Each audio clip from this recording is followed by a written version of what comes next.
क्या Indian stock market confuse है? पता ही नहीं चल रहा है कहाँ जाना चाहते हैं। आप देखिए निफ्टी कभी 200 पॉइंट डाउन जाता है, इंट्राडे वापस रिकवर होता है। जैसे आज की बात करें 21,800 लेवल तक पहुंच गया और वापस 850 तक पहुंचा तो वापस रिकवर कर लिया। तो क्या है ये कंफ्यूजन? क्या है? तो कंफ्यूजन एक ही है। और जिस वॉलीटिलिटी से मार्केट ऊपर नीचे जाए, एक ही बात है कि अभी पता नहीं है मार्केट कहाँ जा रहा है। और वो सबसे बड़ा रीजन वही है कि इलेक्शन। ये जो इलेक्शन आ रहा है 4 जून में, जो रिजल्ट है, सही में मार्केट को पता नहीं चला किस तरह से डायरेक्शन आ रहा है। जब आप बात करो 15 दिन पहले की बात करें या 10 दिन पहले की बात करें, 10 दिन पहले इट वाज क्लियर कि जी मोदी जी आ रहे हैं और बात चल रही थी 350 400 सीट की बात चल रही थी और उतने आ जाएंगे और मार्केट में सब कुछ सही होगा, कुछ प्रॉब्लम नहीं है। लेकिन बाद में जैसे-जैसे एक फेज के बाद दूसरे फेज के बाद तीसरे और आज चौथा फेज था। लेकिन ये फेजेस के बाद है ना, समहाउ मार्केट को समहाउ पता नहीं, अभी कुछ लोगों को पता चला है क्या है पता नहीं है, लेकिन बात चल रही है कि भाई एग्जिट पोल हो चुका है और एग्जिट पोल के रिजल्ट कुछ चुनिंदा 1000 2000 लोगों के पास पहुंच चुके हैं और वो रिजल्ट अच्छे नहीं है। वो बीजेपी के फेवर में नहीं है और उसके वजह से इतनी वॉलेटिलिटी आ रही है और कुछ लोग माल बेच रहे हैं। अब ये माल बेचे तो अगर आप पूरा निकालो कि भाई कौन-कौन किसने ये पीछे 4 महीने में माल बेचा है और पीछे 15 दिन में, तो भाई एफआई बेच के जा रहा है, डीआई तो बाई कर रहा है ना। एफआई अराउंड आप बात करो तो 1,06,000 करोड़ का बेच ही गया है पिछले साढ़े 4 महीने में, जबकि डीआई ने ऑलमोस्ट 1,65,000 और 69,000 और 169,000 करोड़ जितना तो उन्होंने बाई किया है। एफआईआई बेच रहा है, डीआई बेच रहा है। अभी बात ये चले कि ये एफआईआई है कौन? क्या ये इंडियन कंपनी है, उनकी सब्सिडरी लिस्टेड है बाहर, वही बेच रही है? हो सकता है, हमें पता नहीं, क्योंकि इतनी सेलिंग आती है तो हमें थोड़ी पता होगा कहाँ से आ रहा है। हाँ, लेकिन ये इसको भी हम लोग इग्नोर नहीं कर सकते। शायद हो सकता है कि भई इंडियन कंपनी की सब्सिडरी बेचो, यानी जैसे ना आपकी कोई फॉरेन नाम हो और वही माल बेच रही हो। लेकिन हर एक चीज़ नहीं बेचती है, कुछ लेवल पे हो सकता है कि ऐसी चीज़ें हो सकती है। तो बेसिकली ये बातें चल रही है कि ये जो 2000-3000 लोगों को, जिन्हों को ये एग्ज़िट पोल पता चला और जैसे आज ये हो गया 4th फेज़, इसका भी रिज़ल्ट आएगा। ओके, इसका भी एग्जिट पोल होएगा और कुछ लोगों के पास जाएगा और उसके बेस पे काफ़ी लोग थोड़े, कहते हैं ना कि लीवरेज कम कर रहे हैं और अपनी पोज़ीशन को लाइट कर रहे हैं, वो दिख रहा है।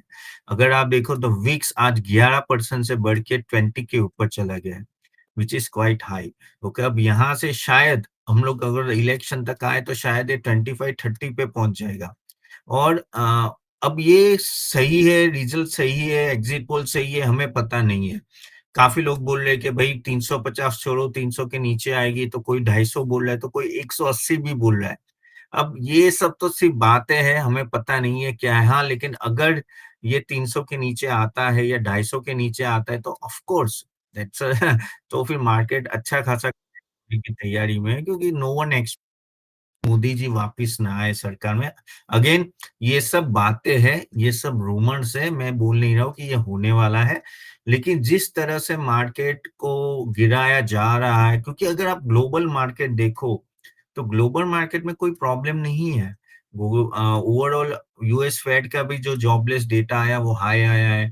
शायद हो सके हम लोग अक्टूबर-नवंबर में एक रेट कट भी देखें। एफआईआई बेच के जा रही है क्योंकि वो डॉलर स्ट्रेंथ हो रहा है, तो वो लोग जा रहे हैं। जिस तरह से अभी ये जो पोजीशन सब हल्के करने लगे, आप डेरिवेटिव्स की बात करो, एफएनओ की बात करो, तो ये कुछ इंडिकेशन दे रहा है और हम इसको इग्नोर भी नहीं कर सकते। लेकिन हमें पता नहीं चलेगा कि सही में क्या है, क्योंकि एग्जिट पोल होता है। आपने काफ़ी टाइम देखा है कि एग्जिट पोल भी जब आता है उसके बाद इलेक्शन का रिज़ल्ट कुछ और ही होता है। अब ये तो एग्जिट पोल के पहले का पोल है, तो ये तो और भी पता नहीं कि क्या होने वाला है। हाँ, जब वो 2 जून को जब ये डिक्लेयर होगा एग्जिट पोल, तब जाके कुछ नो ऊपर बहुत चहल-पहल होगी और क्या होगा। लेकिन काफ़ी लोग, अगर आप ट्विटर देख लो, अगर आप न्यूज़ चैनल देख लो, तो एक अंदेशा आ रहा है कि somehow some everyone is not comfortable with the saying that Modi sarkar will cross 400 और 350। ये नैरेटिव बनाया जा रहा है या क्या है वो पता तो बाद में ही चलेगा, लेकिन ये चीज़ हो रही है। तो ऐसे कंडीशन में क्या होता है कि जैसे अगर 350 400 के हिसाब से मार्केट बढ़ा हुआ है, तो उससे नीचे जैसे आएगा तो मार्केट गिरेगा। Anything about 330, 350 above is like a big win for BJP, उसमें कोई डाउट नहीं है, क्योंकि थर्ड टाइम भी अगर आप 350 के ऊपर आते हो, इट्स अ बिग अचीवमेंट। लेकिन जैसे ही पंगा आता है कि जब ये 300 के नीचे जाएगी, 250 आएगी, तब जाके पंगा होगी और तब जाके काफ़ी सारे अटकलें चलेंगे, भई इसको बना लो, इस टे है ना, इस पार्टी के साथ गठबंधन होगा, ये होगा, वो होगा। 180 की भी बात कर रहे हैं, जैसे अपने अपने केजरीवाल साहब बोले कि भाई 220 और समथिंग आएगी। अब उनको पता नहीं ये नंबर कहाँ से आया, जैसे ही जेल से निकले उन्होंने ये नंबर दे दिया। लेकिन जब ऐसे सब अटकलें आती है ना, तब लोग सोचने लगते हैं कि भाई क्या होने वाला है? और उसके वजह से क्या होता है, स्पेसिफिक स्टॉक अंडर परफॉर्म करने लगते हैं। जैसे अगर मोदी जी आ गए तो पीएसयू भागेंगे, डिफेंस भागेगा, ये सब भागेंगे। लेकिन अगर मोदी जी नहीं आए तो फिर डिफेंस नीचे, पीएसयू नीचे। तो अब ये सब भी टेम्परेरी होता है। देखो नई सरकार आती है, मार्केट को कोई लेना-देना नहीं। मार्केट ये चिल्लम-चिल्ली होगी 1-2 महीने तक, बाद में वापस सेटल और वापस हम लोग यूएस का डेटा देखने लगेंगे और यूएस में अगर लिक्विडिटी फ्लो आ गई तो हम लोग अच्छा करने लगेंगे। तो ऐसा नहीं है कि भाई दुनिया यहाँ रुक जाएगी, स्टॉक मार्केट यहाँ रुक जाएगा और आगे कुछ होने नहीं वाला है, नहीं ऐसा कुछ नहीं होगा। It is just a matter of this 1 month, I think 4 जून को रिजल्ट आएगा और कुछ ऊपर-नीचे भी हुआ तो 1 आध वीक उसका ऊपर-नीचे होगा, बाद में सब सेटल डाउन हो जाएगा। वापिस हम लोग यूएस के क्यूज़ देखने लगेंगे। तो it's not a big deal, ऐसा कुछ है नहीं कि ये लॉन्ग लास्टिंग, हाँ, पॉलिसी कंटिन्यूएशन में एक इम्पैक्ट आता है। जो अगर ये सरकार नहीं आती तो वहाँ एक बड़ा क्वेश्चन मार्क आ जाता है और स्टॉक्स पे सेक्टर स्पेसिफिक पे स्टॉक्स गिरना चालू हो जाते हैं जो फेवरेबल थे, जो ये मोदी सरकार की वजह से ही बढ़े थे। रिन्यूएबल एनर्जी जैसे अभी भागे थे वो भी गिर जाएँगे। सो काफ़ी सारी चीज़ें हमें देखना पड़ता है कि भई क्या होने वाला है और उसकी वजह इम्पैक्ट क्या आएगा। लेकिन इसमें भी आपको ये देखना है कि भई जो गिरेगा वो ओवर वैल्यूएशन वाले स्टॉक गिरेंगे। ऐसा नहीं कि कोई भी स्टॉक गिरने लगेगा। हाँ, रिज़ल्ट आपका खराब आया तो भई गिरेंगे, क्या करेंगे? अब जैसे अभी भी कितने सारे स्टॉक गिर गए बीच में। आज की ही बात करो तो टाटा मोटर गिर गया 8%। अब टाटा मोटर का रिज़ल्ट सही था, लेकिन ओवरऑल भाई गाइडेंस में थोड़ा प्रॉब्लम था कि बोले कि भई एक्सपेक्टेशन इतना नहीं है यहाँ से, तो भई गिरा दिया 8% से। तो उसी सामने ज़ोमैटो का रिज़ल्ट अच्छा आ गया और एसबीआई का रिज़ल्ट अच्छा था, लेकिन उस तरह से भागा नहीं और लेकिन ओवरऑल अगर आप क्वार्टर 4 का रिज़ल्ट भी देखो तो वो थोड़ा मिक्स बैग था। इतना खास नहीं था कि काफ़ी आउट परफ़ॉर्म था, काफ़ी सारे मिक्स बैग रिज़ल्ट भी थे। ठीक है, बात वापस आते हैं इलेक्शन पे, नहीं तो वापस हम लोग डाइवर्ट हो जाएँगे। तो टॉकिंग अबाउट इलेक्शन गाइस, तो एज़ अ इन्वेस्टर आपको करना क्या है? एज़ अ इन्वेस्टर आपको एक ही चीज़ याद रखनी है कि भई लीवरेज मत करना है इस टाइम पे। भूल से भी लीवरेज मत करना, ये एक पेंडुलम की तरह ऊपर-नीचे जाएगा। आपका कब हाथ कट जाएगा पता नहीं चलेगा। Don't be too smart here, no one knows here.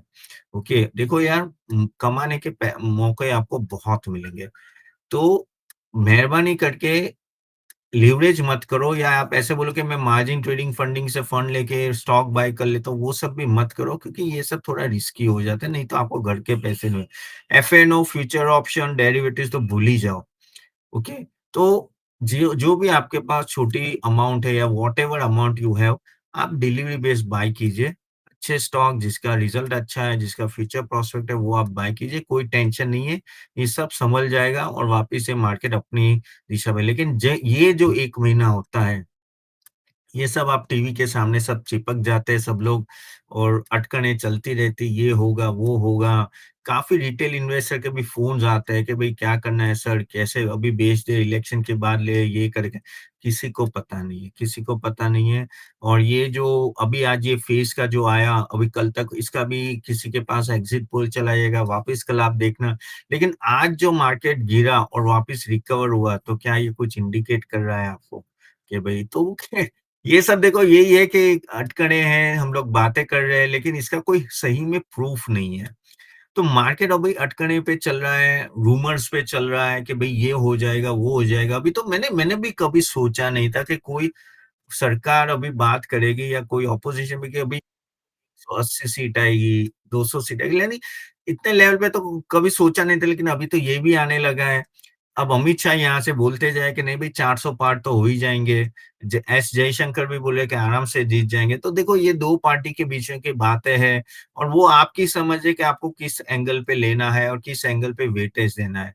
तो मैं तो एक ही चीज़ बोलूँगा कि हाँ, अगर नीचे आया तो भाई डाउन सर्किट है, 100% डाउन सर्किट है। अगर भूल से भी ये 200 के आसपास आ गया, 230, तो भाई पहले तो एक डाउन सर्किट ही लगेगी इंडियन मार्केट में। इवन दो वर्ल्ड मार्केट में जैसा इंडिया में, क्योंकि no one has expected that type of result. लेकिन मुझे भी चांसेस कम लगे, होपफुली ऐसा ना हो, होपफुली एक स्टेबल गवर्नमेंट आए। अब देखो मार्केट को एक स्टेबल गवर्नमेंट चाहिए, एक स्टेबल गवर्नमेंट होगा तो मार्केट के लिए अच्छा है, इकोनॉमी अपना काम कर लेगी, कोई फालतू की चीज होनी नहीं वाली है, कोई ऐसी सरकार नहीं होनी जाए कि वो पूरा उथल पुथल मचा ले, ये कर दो वो कर दो। क्योंकि देखो काफी टाइम सरकार ऐसी भी आती है तो आपको टेंशन हो, जैसे कम्युनिस्ट सरकार आई थी जब मनमोहन सिंह के टाइम आए थे, तो उन्होंने आए, तो अब वो तो भाई किसानों के लिए ही कर रहे, तो जरूर अच्छा है किसानों के लिए करो, लेकिन ज्यादा कंजर्वेटिव हो जाते हैं तो आपका इंडस्ट्रियल ग्रोथ रुक जाता है।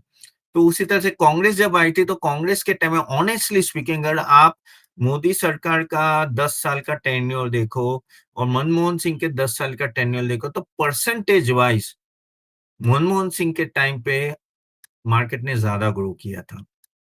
वो बात अलग, ज़्यादा क्रेडिट मिल रहा है मोदी जी को। लेकिन बात ये है कि एक स्टेबल गवर्नमेंट आती है जो 5 साल रुकेगी, उसके बस इतना काफ़ी होता है मार्केट के लिए। तो होपफुली हमें भी यही आशा रखते हैं कि भई स्टेबल गवर्नमेंट आए, ज़्यादा टेंशन नहीं है। लेकिन ये जो कन्फ्यूजन जो चल रहा है मार्केट में, ये चलता रहेगा, आपके और मेरे कंट्रोल में नहीं है। तो ज़्यादा प्राइस एक्शन पे महत्व ना देके आप या तो एक चीज़ करते हो या तो साइड में बैठ जाओ। भई 4 जून के बाद जो आएगा उसके बाद लो, या तो आप अच्छे-अच्छे स्टॉक जो नीचे लेवल है, वो आप लेना चालू कर लो, और अच्छे आपको पता है क्वार्टरली रिजल्ट, आप हमारे वीडियोज़ भी देख सकते हो। वहाँ भी काफ़ी सारे दिए हमने स्टॉक्स रिकमेंडेशन, और हमारे सर्विस भी देख सकते हो, वहाँ भी दे रहे हैं हम लोग। तो वहाँ से लीजिए, लेकिन हाँ, इस टाइम को कैपिटलाइज़ कीजिए, क्योंकि अगर फेवरेबल आया तो ये मार्केट रुकेगा नहीं, तो फिर ये मार्केट आपके आउट ऑफ रेंज चला जाएगा। तो यही चीज़ कहनी थी गाइज़, बाय द वे मैं भूल गया, please do like share this video to everyone. और आपको हमारा एनालिसिस हर रोज़ अच्छा लगता है तो do like it, and please, please, please in the comment box type it down, what do you think about this election? आप क्या सोचे, कितने सीट मिलेगी? मैं भी जानना चाहता हूँ कि आप क्या सोचे हो? और मिलते हैं हम लोग नेक्स्ट वीडियो में, सी यू देन, बाय बाय।